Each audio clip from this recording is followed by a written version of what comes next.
Alright guys, so right now I got the transmission in. It was a pain in the ass because some bolts don't really match the transmission itself from the H22V1 motor, which is over there. I discovered that it has an X22 clutch, so I don't know if it fits that one. I guess I'm gonna see if it does. If it does, I mean, it's a decent brand, so I'll use it on the H22. It's pretty windy out here, and sorry about the wind noise, but anyways, back to this. So if you're gonna do this swap like I am on a 96 Accord, you're gonna notice that the driver's side mount is not the same. So I don't know if I'm gonna probably fabricate one or weld one together, or just cut the one from the H22 and then weld the F22 mount somehow to it. But other than that, I mean, it holds. I just dropped the crane, transmission's on there. That mount over there was giving me a pain in the ass, so yeah, I mean, so far it's getting there. The tensioner for the hydraulic tensioner, where is it at? I have a big mess. Anyways, here it is. So I decided to cut it open because it was all bad. As you know, like if you keep twisting the bottom like I was, because it would not freaking stay.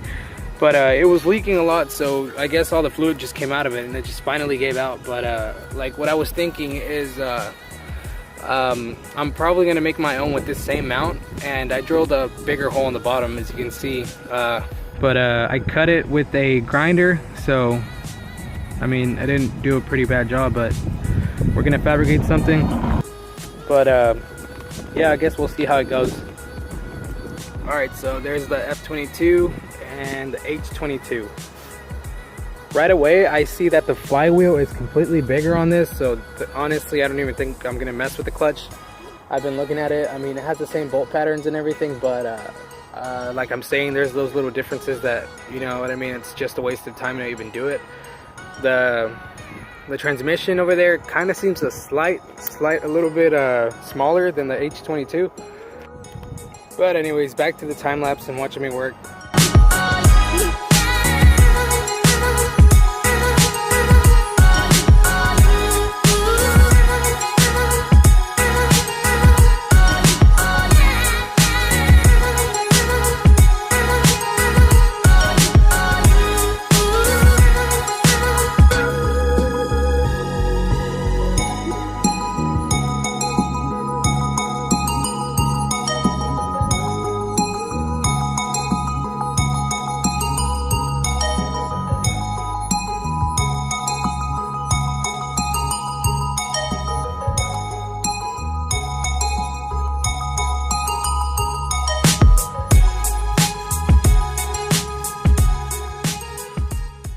Alright guys, so check this out. I already connected everything together that's supposed to be on the transmission. The grounds, powers, everything that goes to the ECU. I mean, the fuses, my bad. All I need to do is this one. I'm not really sure what it is. Maybe like a speed sensor, sort of. And I don't think there's anything on the bottom that I need to connect, because whenever I disconnected everything, it was all on top. The shift linkage was a pain in the ass whenever I took it out. So if you guys are doing a swap, make sure you're careful with that, or else you're going to end up pulling the whole motor with it, and that's pretty bad. So yeah, just watch out with that. Also, like I said before, that motor mount on the driver's side is not the exact same one as the F22V1 engine. So you're going to have to either modify something or figure something out, because it's not going to do it. Like I said, I was thinking about welding it, but we'll see. And the axle on the bolts, the bracket right there that connects to the engine, I haven't really looked at that on the H22, so hopefully it's the same. If not, I'm gonna have to do something about that too. Either run it a little bit this way, or I don't know, maybe get some different axles that are for the H22. Hoses, everything are there. Fuel line. The fuel line on this one, on the H22, is completely different. I mean, it just sits on top, so hopefully it's the same, or it fits.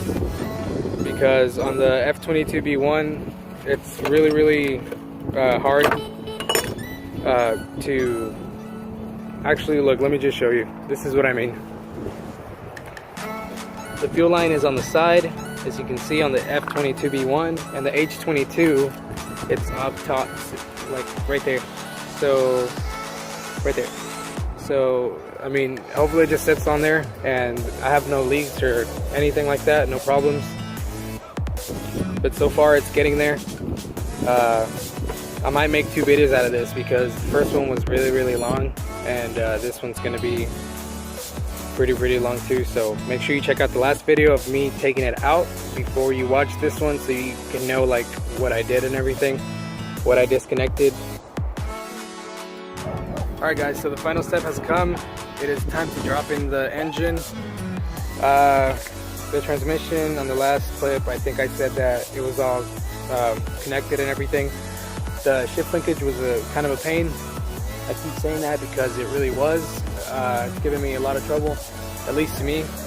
It's my first time doing this, obviously, and I mean, everything is there. I got it up on the crane.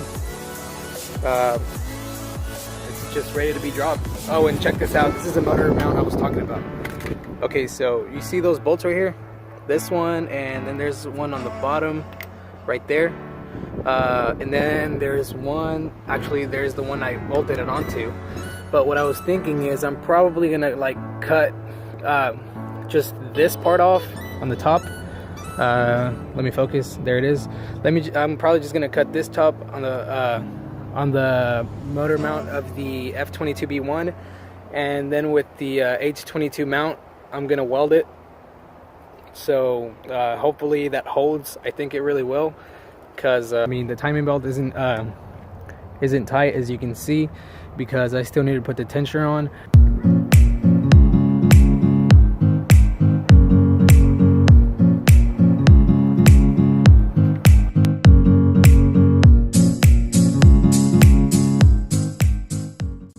Alright guys, let me give you a closer look. Like I said, this mount is not the same as the F22B1. So maybe taking that out because I don't really want to damage anything, or the belts or pulleys, you know, I don't want to bend anything or crack. I'm gonna have to probably go under the car and line the transmission with the engine, because you know how I mounted the transmission first. So yeah, that's gonna be kind of a pain.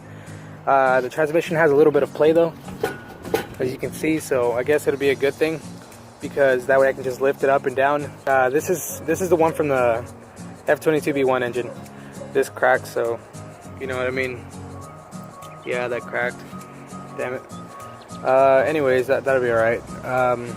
As you can see, I haven't put the valve cover on yet because I'm still working on the tensioner. Not sure if I want to buy a new one or just make one like I was saying. I don't really want to, you know, anything to fail from me being an idiot and not just buying it. Yeah. So this is basically a close-up. I think it's going to fit perfectly in okay, besides that motor mount. Also on the back, I'm going to see how it's going to fall into place. So yeah, I'm going to see how that's going to go. There's that bolt under there, not this one right here, not the one on top of my finger, but there's one on the bottom. Let me zoom in so y'all can see a little bit better. That one on the bottom, that is going to be mounted to the transmission on that bolt. You see that right there?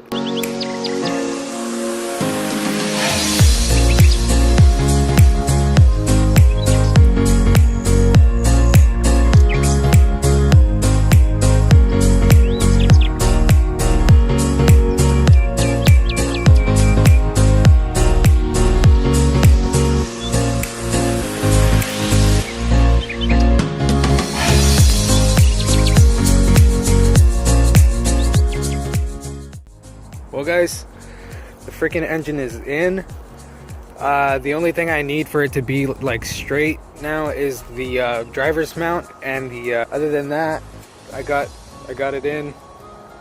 It took forever. The engine is shifted because the mounts, the most important one is this one, for the engine to be a little bit forward. Anyways guys, thanks for watching. Engine is in. That's the only thing I was worried about. Still need to get 2 motor mounts, one in the back, one on the driver's side. But I'm fixing to go in because it's freaking cold out here.